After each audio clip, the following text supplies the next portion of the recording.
আসসালামু আলাইকুম। এটিএন নিউজে একটা সংবাদ প্রচারিত হয়েছে এখন থেকে ঠিক 6 ঘন্টা আগে। সেখানে লতিফ সিদ্দিকীরে প্রশাসন নিয়ে যাচ্ছে। তার পরিপ্রেক্ষিতে এই এটিএন নিউজ সংবাদ প্রচার করছে যে ৭১ মঞ্চ নামে একটা গোল বৈঠক অনুষ্ঠান চলাকালীন কিছু ছাত্র নামদারি কিংবা ছাত্র জনতার নামদারি বলছে এটিএন নিউজ।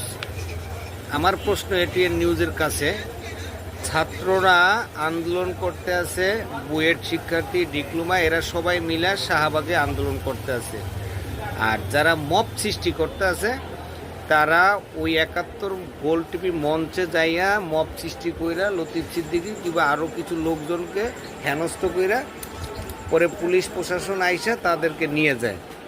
এখানে এটিএন নিউজের কাছে আমার প্রশ্ন, এখানে ছাত্র জনতা তুমি কই পাইলা? পারলে আমাকে একটু জবাব দিয়ে যাইও।